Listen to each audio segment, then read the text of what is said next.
bizarra. Perfecto. Bueno, tenemos ya en línea a Eduardo Longoni, reportero gráfico. ¿Qué tal, Eduardo? ¿Cómo estás?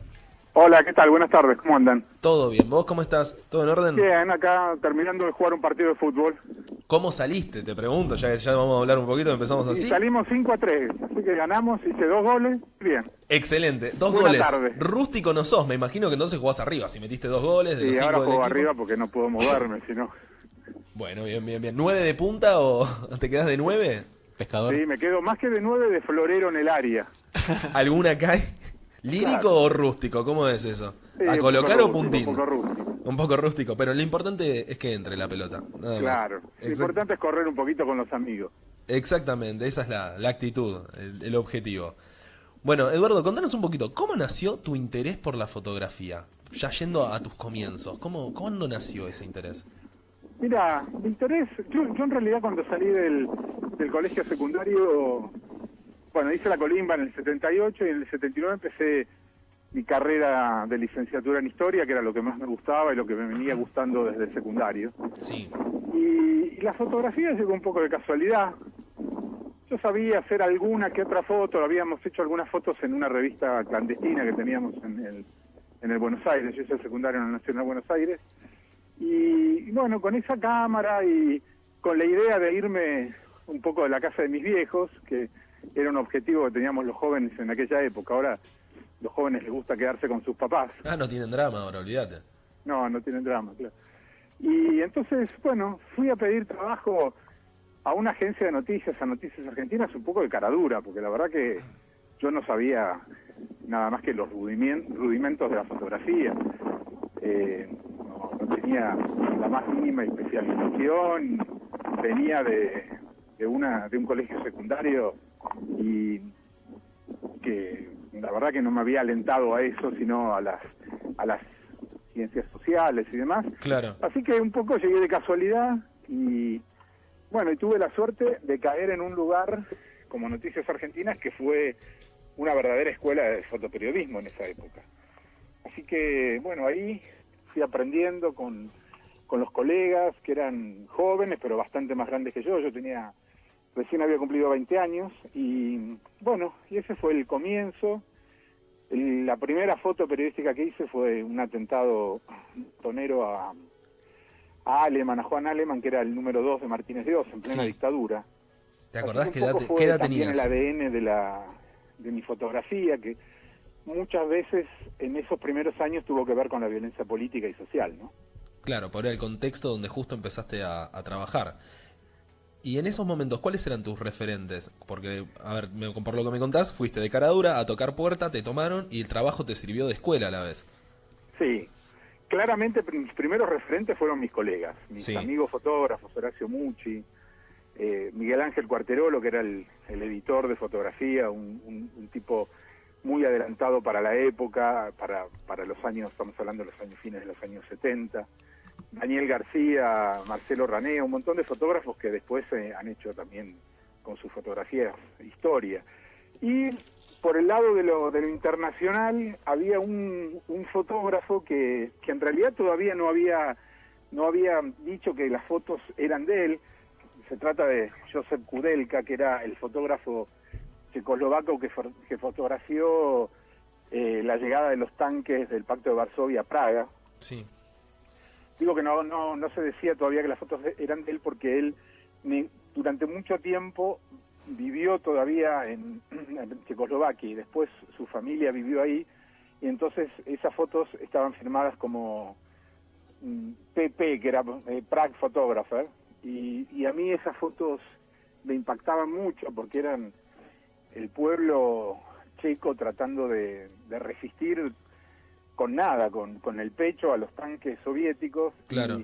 Y de alguna manera eso era había una similitud con lo que pasaba acá, nada más que acá el ejército de ocupación era nuestro propio ejército, la dictadura, y de alguna manera esa fotografía fue la que me marcó al principio, y la Sí. otra fotografía que me marcó fue la de Cartier-Bresson, que en los comienzos era una fotografía demasiado esteticista para mi gusto, pero que fue claramente lo que me marcó durante toda la vida, porque yo creo que la mirada del siglo XX en fotografía tiene la marca registrada de ese genial fotógrafo francés. Y en ese momento, por ejemplo, vos me contaste que él no se sabía de que en el caso de la fotografía de los tanques, que no se sabía que era de él. ¿Era preferible mantener el anonimato o tener un seudónimo para publicar? ¿Te podía traer algún problema decir que esa fotografía la sacaste vos? Ponele. Mira, nosotros firmábamos las fotos, las agencias de noticias transmitían las fotos con el crédito de la agencia, en este caso Noticias Argentinas Sí. ponía NA barra el fotógrafo que fuera. No, nunca ocultamos la identidad de nuestras fotos. Yo creo que de alguna manera el hecho de trabajar en una empresa tal vez tenía cierta cobertura. Estamos hablando también en la dictadura de algo que en ese momento también era un poco confuso. Todos sabíamos que faltaba gente, a todos nos faltaba algún amigo, pero nadie podía dar a ciencia cierta, yo creo en el 79, el plan macabro y sistemático de la dictadura de hacer desaparecer casi una media generación de argentinos, por lo cual también supongo que hay algunas cosas que vistas desde esta perspectiva parecen un poco inconscientes, pero en ese momento nosotros queríamos firmar las fotos porque de alguna manera para cualquier fotógrafo la foto documental, el hecho que registra en ese instante, bueno, uno quiere tener la paternidad sobre eso, ¿no? Eduardo, ¿qué tal? Luis te habla. Hola Luis, ¿cómo estás? ¿Qué tal? Mencionando un poco, recordando un poco lo que comentabas recién de tus inicios y de también el tema de la violencia en ese momento. Yendo un poquito más adelante, otra foto también importante fue la de la tablada, Sí. de Iván Ruiz y José Díaz. También hablando de desaparecidos, bueno, en esa época también hay todavía, no se sabe, de algunos militantes del MTP que desaparecieron en democracia. ¿Cómo Sí, fue la exacto. cobertura ese día? Porque yo imagino habrán llovido balas por todos lados y vos estabas tratando, me imagino, de querer sacar una foto, pero a la vez tratar de cubrirte de ese peligro. Sí, con respecto a lo que contás, hace no mucho tiempo yo estaba charlando con un historiador mexicano que es un historiador que se llama Alberto del Castillo, que es un historiador que trabaja sobre la realidad de la fotografía latinoamericana y vino a hacer acá una investigación sobre fotografía documental argentina. Y yo le contaba que de alguna manera lo que nosotros pudimos fotografiar en la época de la dictadura fueron símbolos, porque ninguno de nosotros pudo fotografiar un secuestro, una sala de tortura, un campo clandestino de detención desde adentro. Entonces esas fotos se fueron transformando en símbolos, mi foto de los militares, la foto de Daniel García de la represión el 30 de marzo del 82, paradigmáticamente la única fotografía que yo pude hacer de dos, bueno, de dos personas que están a punto de desaparecer es en Democracia, y que son las fotos de Iván Ruiz y de José Alejandro Díaz, como bien vos decís, y que también forma parte, creo yo, de en ese momento una democracia frágil en la época de Alfonsín, y el ejército que recupera ese cuartel con los métodos de la dictadura, porque no solamente recuperó el cuartel a sangre y fuego y hubo 39 muertos, sino que hay 4 desaparecidos, entre ellos estos dos guerrilleros que de alguna manera, tal vez hasta fortuita, yo pude fotografiar, porque en ese momento lo que yo fotografié es la rendición de los guerrilleros. Yo no sabía cómo se llamaban, ni cuál iba a ser finalmente la suerte de ellos. Y sí, fue una cobertura complicada, porque cuando yo llegué había mucho fuego cruzado. En principio había como una información de que eso podía llegar a ser otro alzamiento cara pintada, pero bueno, finalmente con la cantidad de intercambio de balas y habiendo ido a todos los alzamientos cara pintadas, que entre los militares nunca se tiraban, comprendí que había algo extraño. Y finalmente pude conseguir una posición en altura, en una terraza de un vecino que daba frente al cuartel, de donde pude hacer estas fotos a media tarde del 23 de enero de 1989. ¿Y qué cuidados tomabas para...? O la policía o los militares te dijeron que tenías que hacer algo? ¿No dejaban que entres a algún lugar? No, era un caos. Me parece que los que empezamos a fotografiar en la época de la dictadura teníamos como una especie de, no sé, si llamarlo sexto sentido o intuición de dónde ubicarnos. esto no funcionaba de manera perfecta, obviamente, ¿no? Y más de una vez alguno recibió un balazo de goma, un palazo o fue herido. Pero bueno, hay un olfato, una sensación. Yo tuve la sensación desde que llegué al cuartel de La Tablada que la posición sobre la calle era una posición muy peligrosa, donde iba a estar más tiempo cubriéndome y sin poder fotografiar que una posición en altura que tenía cierto resguardo, digamos, ¿no? Y bueno, finalmente pude elegir esa posición. Eso tiene que ver un poco con la intuición. Yo creo que en la foto, y con la intuición y además con las cosas, con la cosa fortuita. Yo hablo mucho de la ayuda de cierta suerte o de cierta de cierto algo o cierto ángel que te ayuda en la fotografía documental. No te ayuda todo el tiempo, y los fotógrafos en general contamos y hablamos de las fotos que obtuvimos, no de las fotos que no obtuvimos, ¿no? Y bueno, a veces esto te ayuda de alguna manera, o la intuición o la suerte juegan de tu lado. Y hace un par de años se abrió la causa, creo que con la Corte Suprema, ¿no? Se reabrió. Sí, se reabrió la causa. ¿Cómo está ahora o qué escribieron... novedades tenés de eso? ¿Cómo? Si ¿Tenés alguna novedad sobre, te llamaron? No, sé que se reabrió la causa, que la Corte Suprema, a partir de estas fotografías, reabrió la causa y le giró, creo que a la Cámara de San Martín, que es la que está llevando este caso adelante, le ordenó reabrir la causa contra los militares que fueron los responsables de la recuperación del cuartel. Pero la verdad, desde un punto de vista que hasta parece medio ridículo, pero que un poco habla de la justicia argentina, las fotos sirven de prueba, pero a mí nunca me llamaron a declarar, por ejemplo. Hola Eduardo, ¿cómo estás? Cristian te saluda. Hola, ¿cómo estás? Todo bien. Te quería preguntar, ¿hasta qué punto te involucras vos en los sucesos que te ha tocado registrar mismo, no sé, lo que pasó en diciembre de 2001? ¿Hasta qué punto te involucras en lo que está pasando? Porque al mismo tiempo vos estás trabajando, por eso. Mira, para mí la fotografía, yo nací a la fotografía casi como un militante político. La fotografía para mí fue mi lenguaje y una manera de militancia por otros medios. Y yo siempre digo que puedo fotografiar en la Argentina porque entiendo lo que le pasa a los argentinos, o creo entender lo que le pasa a la gente que vive cerca mío.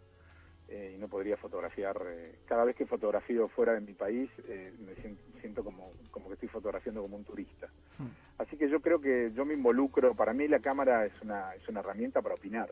Sí. Es mi lenguaje para decir. Yo creo que no existe obviamente la fotografía objetiva, pero además yo exprofeso, estoy lejos de esa fotografía. A mí me interesa tomar la cámara para dar a conocer mi voz, por mi lenguaje y opinar. En la época de la dictadura, en la época de la democracia, en la época de la democracia tan débil con todos los alzamientos carapintadas que finalmente eran intentos de golpe de Estado, y ahora también, no sé, yo en la marcha contra el 2x1 para los genocidas también salí a la calle con mi cámara y trato de decir de la manera en la que pueda, de comunicar con mi fotografía. Sí, ¿y qué te pasa a vos por la cabeza cuando volvés a pisar esas calles o esos lugares que fotografiaste en su momento y que tienen una carga emotiva, simbólica muy grande, que quedó registrada en esa imagen? Mira, para mí, yo me siento absolutamente feliz de haber encontrado en la fotografía mi lenguaje. En su momento dejé la carrera de historia pensando que bueno, que dejaba de estudiar los documentos para intentar producirlos, y para mí que algunas fotografías mías estén en manuales de colegios secundarios de historia, o que sirvan para sindicatos, organismos de derechos humanos para convocar una marcha, o que estén en las tapas de libros o en mis propios libros publicadas, es un orgullo. Me parece que además hay algunas fotografías, como la de los militares mirando a cámara o las madres con los caballos, que ya casi forman parte del no sé, de la cultura de nuestro país, o forman parte de la memoria colectiva de esa época, y me parece que está bien que así sea, que de alguna manera ese fue el objetivo cuando la fui haciendo. Creo que los fotógrafos no tenemos que ser egoístas con nuestras imágenes, y me parece que en ese sentido, más allá de que toda fotografía, como dice el lema de la Asociación de Reporteros Gráficos a la cual yo pertenezco, tiene autor, también es verdad que la fotografía puede perfectamente ser un arma que circule de mano en mano, de vista en vista, para poder decir algo, para poder convocar, para poder opinar. Sí, excelente. Llevándote para otro lado, hoy es 17, dentro de 5 días es 22 de junio. Te digo 22 de junio de 1986. Ajá. ¿Cómo fue ese día? Un poco caótico para vos llegar a ubicarte en ese lugar. Sí, estaba en México, me levanté temprano, como todos los días que había partido, acomodando no solamente el equipo fotográfico, sino un baúl enorme que pesaba como 70 kilos, que era donde llevaba todo mi laboratorio para poder procesar los rollos, Sí. ampliarlos con un ampliador y después transmitirlos en un transmisor de telefotos, que todo eso hoy parece una cosa súper antigua, pero esto pasaba hasta finales del siglo XX. Y bueno, y la verdad que me tomé un remis, que era el señor que siempre me llevaba al estadio. Ya estábamos ahí en cuarto de final, así que yo conocía bastante, hacía bastante que estaba en México, en la Ciudad de México, y sabía del tránsito pesado que tiene la ciudad, más allá más todavía porque había habido un terremoto el año anterior y había muchas autopistas que todavía no estaban habilitadas.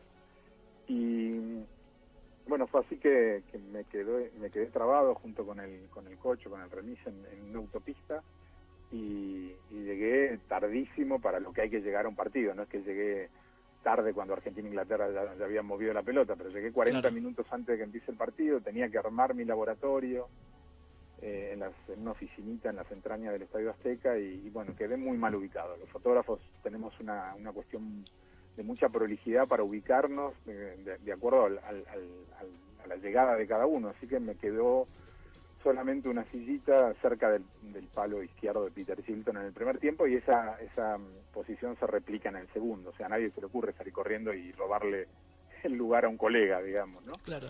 Así que quedé tan mal ubicado que estaba medio desesperado y tratando de fotografiar todo lo que pasara cerca, porque por una cuestión técnica mi lente que yo usaba más me quedaba muy incómodo, porque tenía no solamente el arco, sino toda la red y no podía girar la cámara hacia casi la mitad de la cancha, así que estaba muy escaso de fotografías, y me parece que ese fue el motivo por el cual yo tenía mi cámara pegada al ojo en una jugada que era absolutamente era inverosímil que pudiera pasar algo, porque un defensor inglés tira la pelota para atrás, y bueno, lo más lógico era que Peter Shilton, el arquero inglés, le iba a agarrar con la mano y iba a salir jugando con la pelota, y eso era lo que estaban esperando la mayoría de los fotógrafos que tenían la cámara baja. Y bueno, ahí también, como te decía antes, me parece que me ayudó un poco la suerte, la intuición de, bueno, de estar ahí. También hay una cuestión yo creo que el fotógrafo tiene que tener un interés o una voluntad para sobreponerse a algo que puede llegar a estar pasando, como que te quedes mal ubicado en un partido tan importante. Pero bueno, finalmente esa mala ubicación me jugó a favor, y pude hacer esa foto, que en ese momento tampoco yo creí que era una de las únicas. Me parecía que era una foto posible que hubieran hecho otros fotógrafos, pero esto que estamos analizando ahora de cómo quedé mal ubicado fue lo que pienso ahora de qué es lo que pasó para que la foto fuera... Bueno, no es la única, porque hay una fotografía de un fotógrafo mexicano que es en color.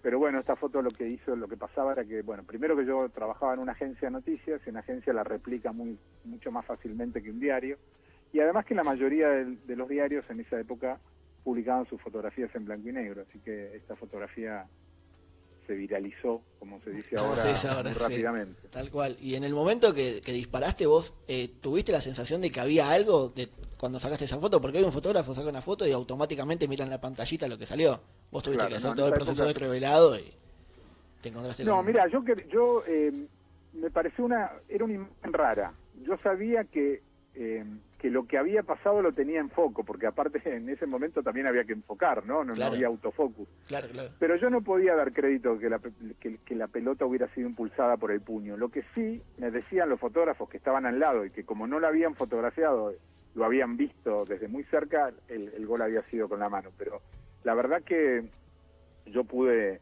darme cuenta recién cuando terminó el partido, después de los festejos de Argentina, y cuando revelé el rollo y vi que tenía 3 negativos de esa acción. En 2 la pelota no estaba, y en el del medio la pelota estaba sobre el puño de Maradona. Así que bueno, yo estaba contento por tener la foto, pero no como te decía antes, no intuía que esa foto podía ser tan especial, digamos, ¿no? Y que durante tantos años esa foto de alguna manera se traduce en el símbolo, en cierto símbolo de la argentinidad, porque yo creo que Maradona entró al partido contra Inglaterra siendo el mejor jugador del mundo y salió convertido en mito, ¿no? Exactamente. Con esos dos goles, el segundo gol, que es la genialidad del fútbol, y el primer gol, que es la picardía criolla, que tan mal le cae a mucha gente, ¿no? Inclusive dentro de nuestro país, y ni que hablar a los europeos. Cada vez que me encuentro un inglés, siempre me dice que no solamente les da bronca que haya hecho un gol con la mano, sino que me encontré con varios que decían, nos da bronca que no le haya pedido disculpas a Peter Shilton. Sí, esta semana Dani Alves dijo algo sobre ese gol, que no le gustaría contarle a su hijo que ganar un mundial con un gol con la mano, pero creo que se olvidó el segundo gol. Sí, bien, como bien dijo el técnico inglés de aquella selección, es verdad, el primero fue con la mano, pero el segundo vale 2. Exactamente, tal cual. Mal. Bueno, Eduardo, para ir cerrando, contanos un poquito sobre tu libro Imágenes Apuntadas. Bueno, Imágenes Apuntadas, que es mi último libro, es un libro al que le tengo especial cariño, es mi libro número 11, pero es mi primer libro de fotografía y de texto. Claro. Porque yo decidí hace un tiempo empezar a escribir sobre lo que está detrás de cada una de las fotos, sobre lo que me pasaba, sobre la historia oculta que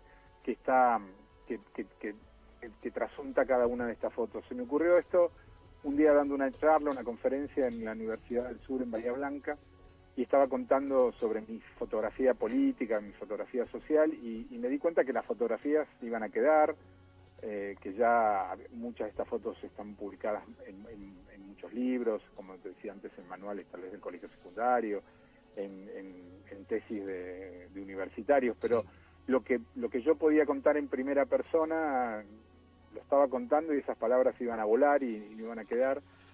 Y pensé también que durante mucho tiempo, cuando yo veía los libros de Cartier-Bresson, de Robert Frank, cuando empecé a trabajar, de Eugene Smith, y me encantaban las fotografías, me preguntaba muchas veces, qué lástima que estos fotógrafos no hayan escrito sobre cómo hicieron estas fotos, qué les pasó, cuáles fueron las circunstancias. Así que un poco estas dos cuestiones se unieron.